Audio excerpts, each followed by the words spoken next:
Well, I'd like to welcome each of you to our state and chapter treasurers in particular, to interested members who are attending.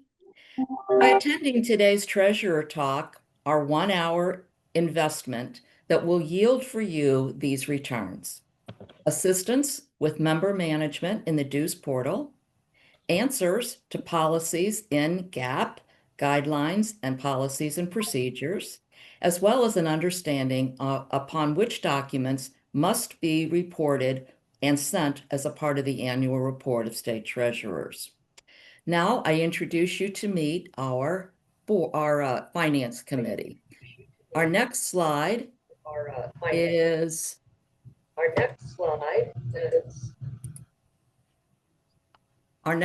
our agenda.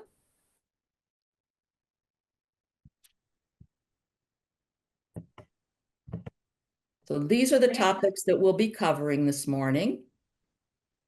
And I'd like to introduce our finance committee. Next slide, please. My name's Diana Haskell. I'm a 33-year Delta Kappa Gamma member, and I currently am honored to chair this finance committee. I also serve as the Ohio State Organization Treasurer, and I lead my local Gamma Phi chapter as president. Mary? I'm Mary Whitten from Maine. I currently serve as the assistant treasurer for Maine and have served as the finance chair for a long time, and have been state president. Dr. Diane Anderson. Hi, I'm Diane Anderson. I am the Tennessee State Treasurer, and I am a 20 to 23-year member of Delta Kappa Gamma, and I am also serving as my chapter president. Thank you. Janice Barr.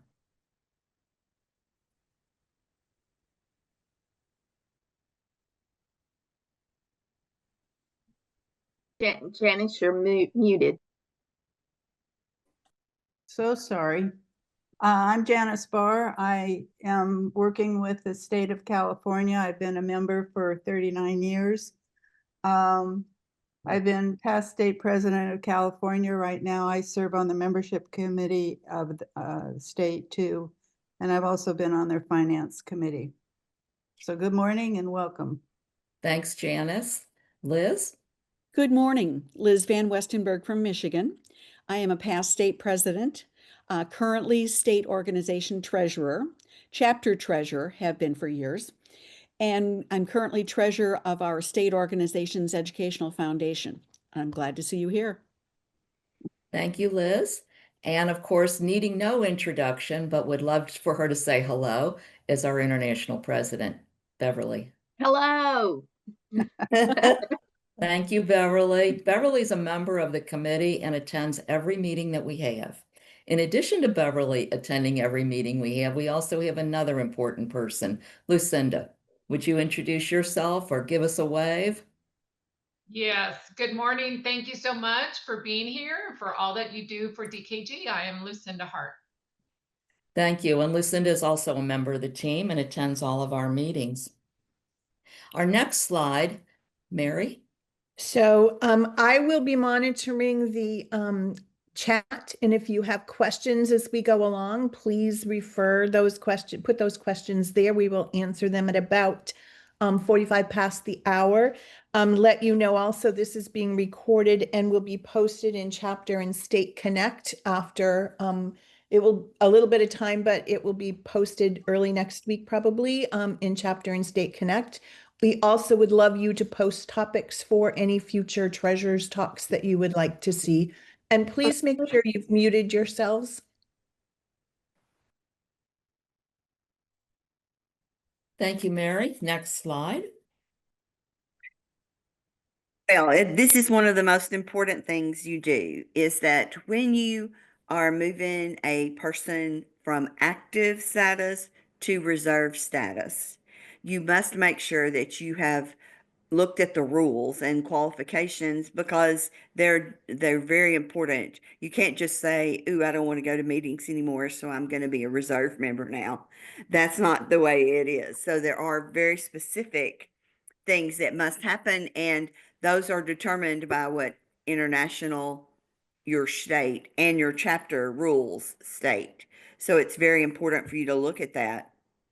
So then when they move to reserve status or from active to reserve, when you're paying dues for them, you go to the dues portal, and contrary to everything you've ever learned, you start on the right side. You know how we read left to right? No, we start on the right side with under members manage, and it's the manage on the right side of, there's two manages. So it's the one on the right. And you will find the member using the search and change them from active to reserve. Then you go to the manage on the left to pay their dues, and they should have changed to reserve there, and make sure that the dues are correct. So dues for a reserve member are $20 for international, and then your state would determine what your reserve dues are. And then you would finish the order just as you always do. Check it and hit submit. This week, I moved 4 members from active to reserve in the Tennessee State Organization, and they were in a chapter that dissolved but still wanted to be a member. So they went from active to reserve, and I had to call or put a chat in at International to have them moved because it wouldn't move them. They had to transfer them from their chapter to Tennessee State and move them to reserve. So it happens pretty often. And so it's very important that if that's what you want to do, then you make sure that their dues are correct. And if not, get in touch with International before you hit submit on that dues portal. Thanks. Next slide, please.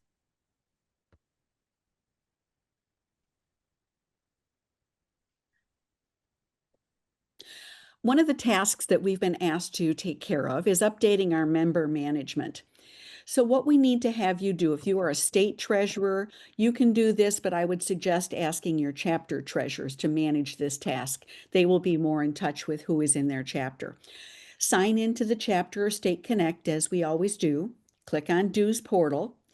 And as Diane mentioned, go to members manage, which is the manage button to the right. What this does, it will display a list of your chapter members with current paid members listed first. Next slide, please. At the bottom of the page, there are a number, depending on the size of your chapter and the history of your chapter, there are a number of additional pages. What you need to do is scroll through those pages until you get to the portion where women are listed as drop member or dropped new. Now, to be honest, we're not quite sure what the difference is between, but they are both labeled. So they're drop member or dropped new. Next slide, please.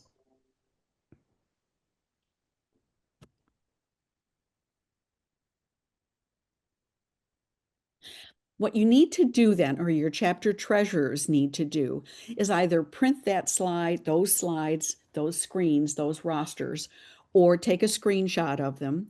If there are only a few dropped or dropped new members, you could probably just jot them down, on a piece of paper. But you need to share that list with your chapter members. And what we need to do is identify who on that list, formerly a member, is now deceased. You can go through, you can check online for information and obituaries if the person has moved to another state and you're not certain what has happened or what her status is. But you need to determine which of those dropped or dropped new members has passed. It's a good activity for a chapter meeting or sharing the task in a newsletter, but you want to involve your chapter members as they might have more information about women that they know more closely and we'll be able to determine and let you know whether that woman is still with us or if that woman has passed. Next slide, please. Once you've identified those women, those names, complete Form 18A, the report of dropped members, listing the names of all who have dropped but are now deceased. And then send to that form to International and also to your state treasurer. I should have put that in there, International and state treasurer. Report 18A is one that you also use for any other member who has dropped or is dropping. Be sure if you're dropping a member for another reason that you complete that form and send it to International. Do not just automatically drop that person on your own. Now, the other difference is there's a Form 6 that's absolutely essential. Form 6 is used to report current paid chapter members who have passed during this calendar, during this year, this fiscal year. If it's a previously dropped member and they're way at the bottom of your roster and member management, Form 18A is the one you want to use, reason 8. But a current active member or a reserve member who is actively involved, paid their dues, and they pass, that's Form 6. Next slide, please. And, in addition, at this time, it might be a good opportunity to have a chapter gathering, have a memorial service, and just go back and remember and honor those members who in the past were members of your chapter, members of the state, but are now deceased. And it's kind of nice to go back and talk about them, what they contributed to the chapter, what they did in terms of education. Go back and honor them and bring up good memories of them. But that's a task, to update our member management list. Some of us have very, very long lists that need to be cleaned up just a wee bit. Next slide, please. So if you're reinstating members, it's really important not to create a new ID for them. They are at that long list that Liz was just talking about, and you should be able to find their original ID number that they have.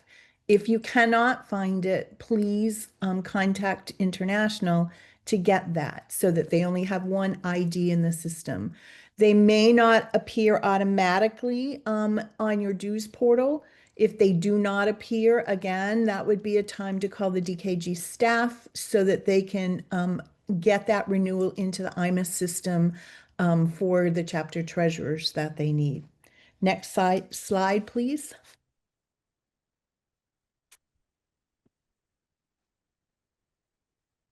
Janice, are you muted again?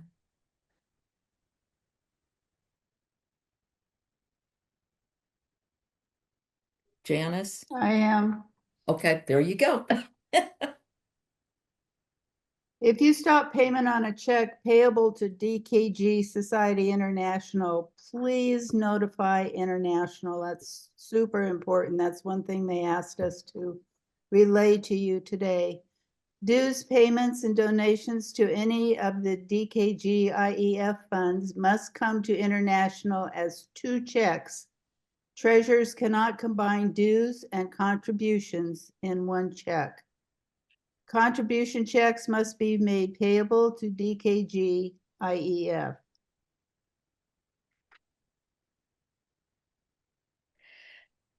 The fiduciary duties of each of us as DKG leaders include 3 major areas: care, loyalty, and obedience. And by care, we mean that your actions are always in the best interest of the organization. By loyalty, we mean that you accept the responsibility that your actions will always and must avoid conflicts of personal interests and conflicts that might benefit an individual member or individual groups of members. Your duty of obedience requires that your actions are always in accordance with statutes, regulations, laws of the state and federal government, as well as all of the governing documents of Delta Kappa Gamma. Next slide, please. So as a leader in DKG at the chapter level, at the state level, at the international level, we are obliged to follow federal laws in the United States and all of our state laws regarding how our not-for-profits are set up. And we'll talk in the next slide about that. We must always be aware of and cognizant of our governing documents, today, a constitution, and international standing rules, our state bylaws, our state standing rules, and our chapter rules. It is our collective obligation as leaders, again, to always be honest, truthful, and forthcoming, and put the interest of our members and the organization ahead of any personal interests.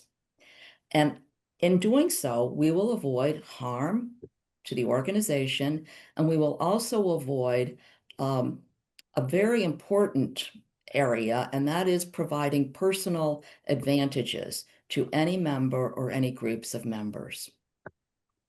Our next slide gets into a little bit about what are these tax status differences. And again, we are in the United States on this slide. This does not apply outside of the United States. All entities of Delta Kappa Gamma are granted a federal 501c6 not-for-profit status. All not-for-profits are not created equal. That's a double negative, isn't it? Not-for-profits are not created equal.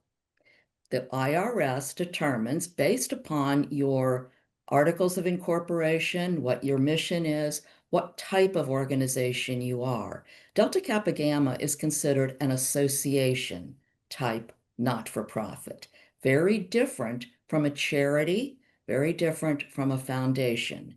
So at every level, Delta Kappa Gamma, state, local, chapter, as well as the international organization, is exempt from federal income tax. We do not pay that. However, none of us are exempt from state and local taxes. So there will be no exemption form that you can request if someone asks you for one. Again, not all not-for-profits are created equal, and vendors oftentimes do not know that you're a 501c6. So there is no exemption form that will be sent to you or provided to you. You must pay state and local taxes. Any donations made by a member or any other person to the state organization, the local chapter, or the international organization is not tax deductible and will not receive a tax letter stating that there is a tax advantage to the individual who made that donation. As an association, we must comply with our state laws. And here is where it gets really messy, because you can imagine that state legislatures, 50 of them, have determined 50 different sets of rules for how 501c6 organizations may fundraise. Let me give you 3 quick examples. In the state of Texas, you may fundraise by games of chance. And that means, for example, a raffle. However, you may not have a game of chance in which there is a cash award. So what does that mean? No split the pots in Texas. In Ohio, you may fundraise using games of chance, i.e. raffles.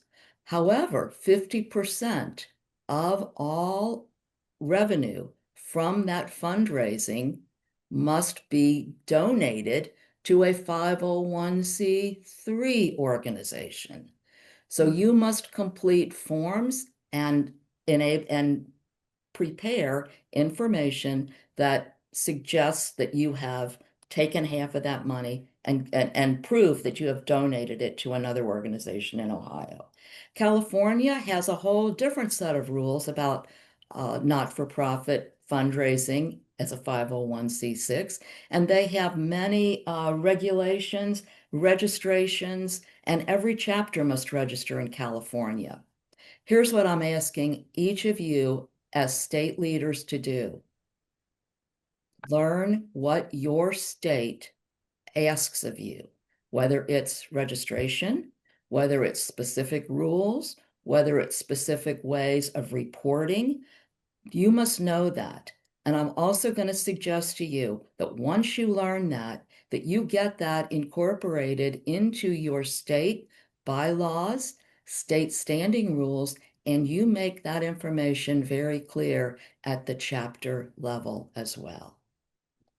501c3 organizations, a different group of not-for-profits, those tend to be charities, those tend to be foundations that are formally created with a separate EIN number from the state organization or the chapter organization or the international organization. In this case, they are exempt from both state, local taxes, as well as all federal taxes. And donations to that entity will be tax deductible, and you will receive a letter indicating that you have made a donation and how much of that donation was for goods and services and how much of that donation may be used. An important distinction is our very last point, and that is that within many states, and of course the international organization, DKG IEF, the International Education Foundation, is a separate organization recognized by the IRS as a separate organization. And as such, DKG IEF presents its own 990, different and separate from the one presented by the 501c6 Delta Kappa Gamma Society International, which presents its own 990. Many of your state organizations also have foundations, and they also present a second 990 to the IRS, separate and distinct from what the state organization does. Chapters typically can file a 990N because their receipts and revenue under 50,000. However, I know, and you know, that there are chapter organizations which receive bequests and large donations that exceed $50,000. And in that case, that chapter is no longer able to send a 990N if during a 3-year period, their receipts, their revenue will exceed $50,000. So some chapters are also required to file a 990. This is a tricky one, and it's one in which we're really going to ask our state leaders to get under this and understand what it is that happens in Alabama, different that happens in Arkansas, different that happens in Florida, etc. Know your 501c6 regulations and rules. AI is really great about this. So you can type in some questions and get some good information. Next slide, please.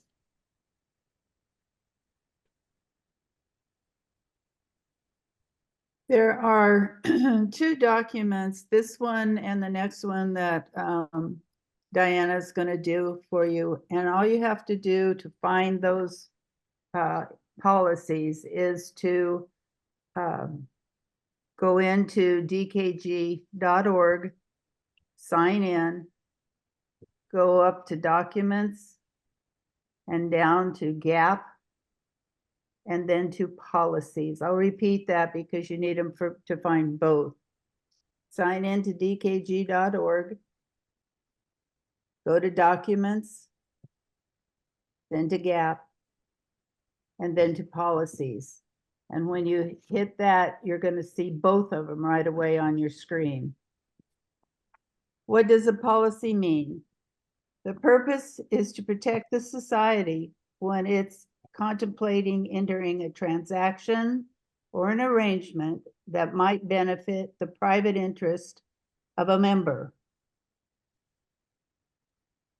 Who's supposed to read and sign the policy? Well, listen to who it may apply to. Members of the administrative board, the international officers, the state organization officers, chapter officers, or committee members with powers delegated by the administrative board. Also international, state, or chapter executive boards. The document is really pretty simple to understand. It's lengthy. I don't want to read it all to you, and I'm not going to do that today. How often are you supposed to sign the policy? Annually. And the policy is to ensure that the society operates in a manner consistent with its charities, purposes, and doesn't engage in activities that could cause or jeopardize the status as an organization, tax exempt organization. Appropriate discipline and corrective action may be taken, including termination of membership if you find a member who does not disclose a conflict of interest. Does the policy apply to me? Yes. If you have a direct or an indirect interest, or you have a family member who may have a direct or indirect interest, or a relationship with any individual or organization which enters into a proposed transaction with the society. If your state or chapters do not use a conflict of interest statement, please consider using the one that you find in GAAP. Don't try to reinvent the wheel. It's there, modify it if you need to because of state laws, but you don't want to lose membership. You don't want to lose a chapter that because they did have a conflict of interest and they didn't analyze it and take care of it. Thank you. Diana? The next policy, sitting right next to this one, is the Code of Ethics policy. And following the same kind of questions that Janice just went through, it is located in GAAP, right next door.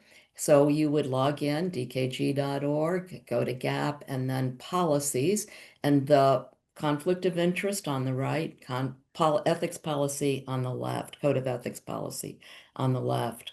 This policy, unlike the policy that Janice just talked about, applies primarily to international positions.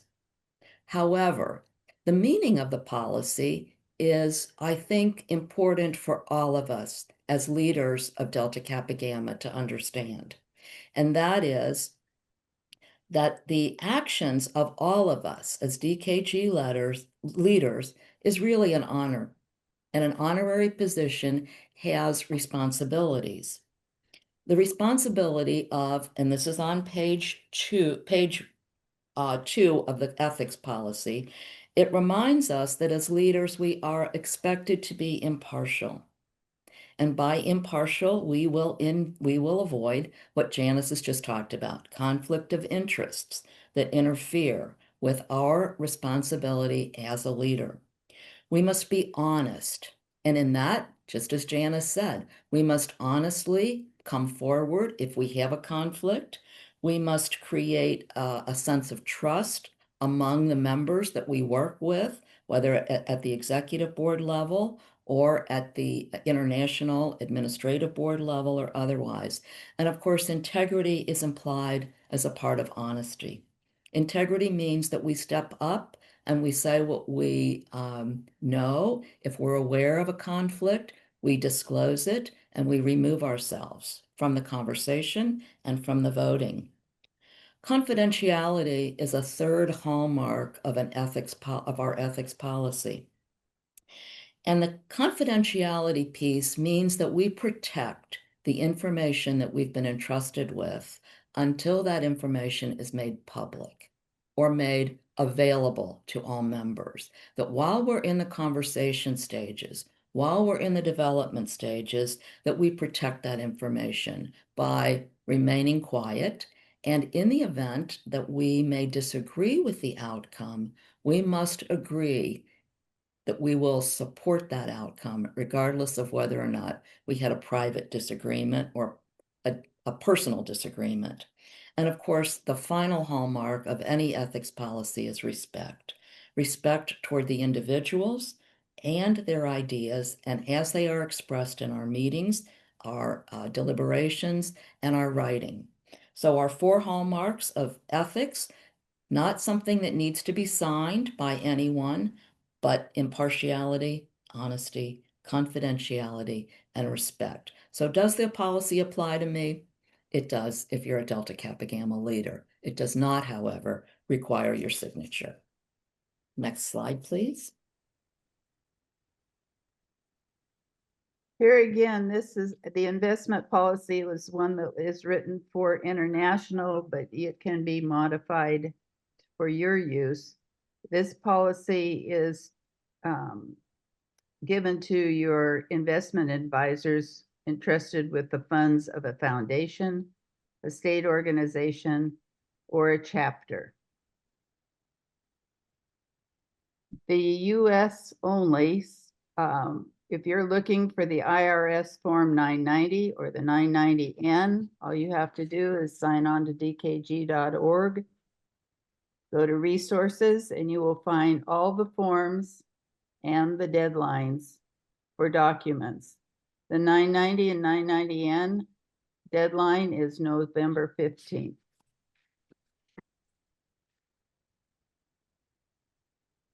Next slide, please.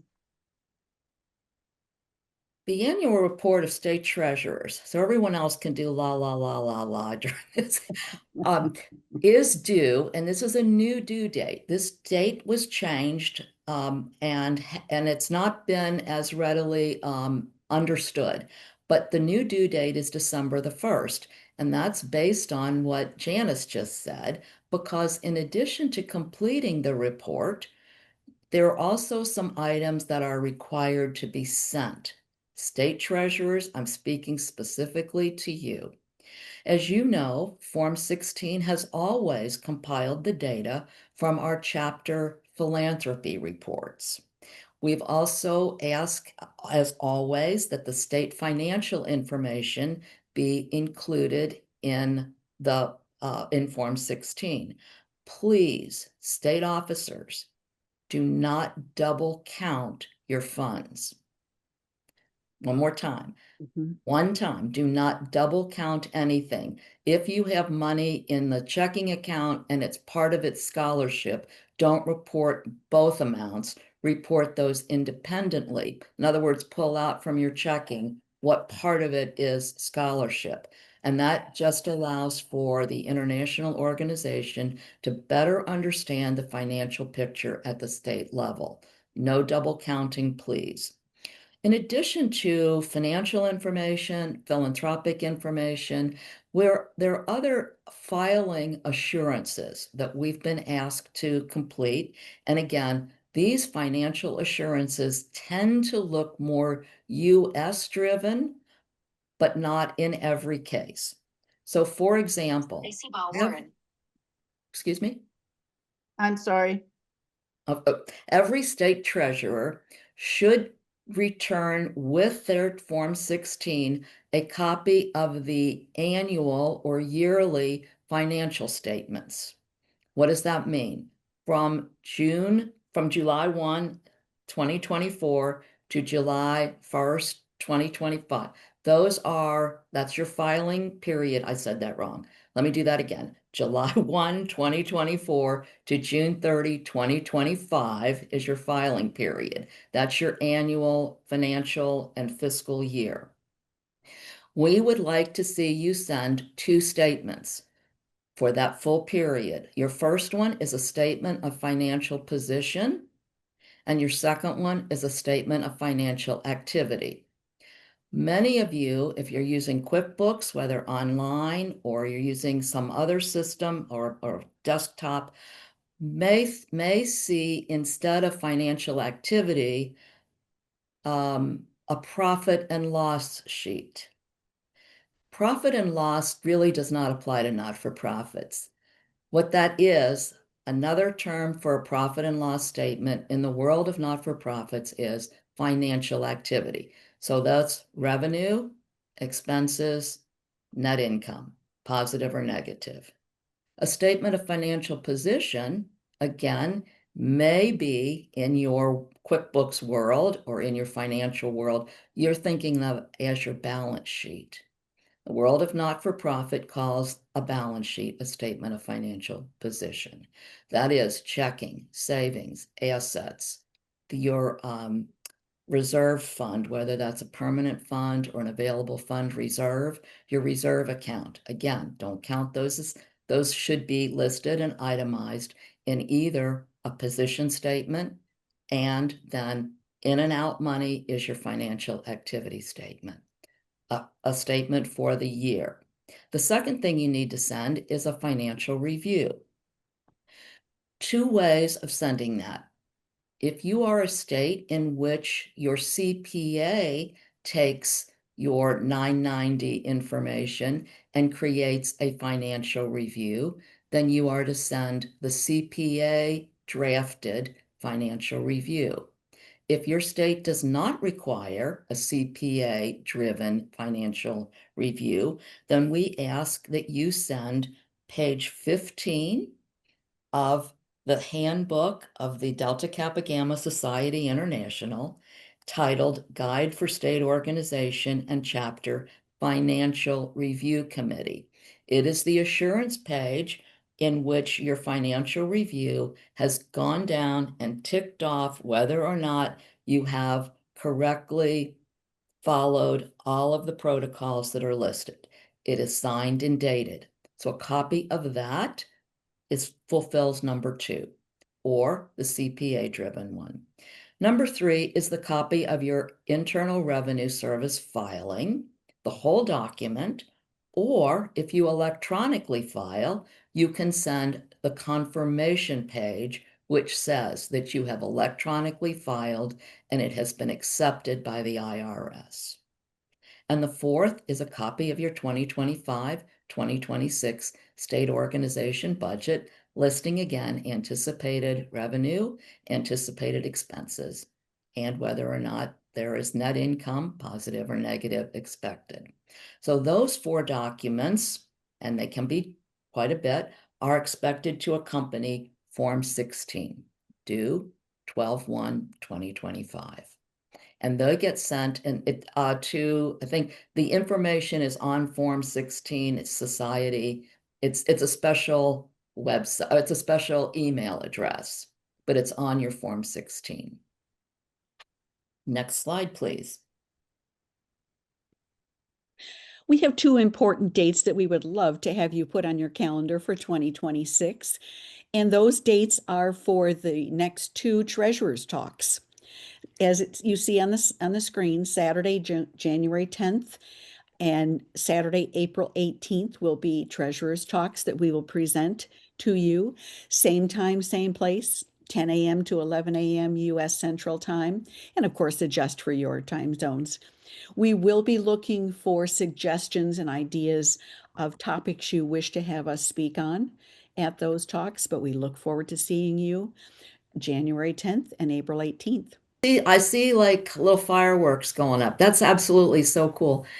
Thank you for attending today. It's 12 o'clock, and we look forward to our January meeting, and we will be honored to take your ideas, your topic ideas, send those in any format, but we want to meet your needs. And thank you to our state treasurers, thank you to our chapter treasurers, and thank you to all who attended today. It's an honor to be able to work together.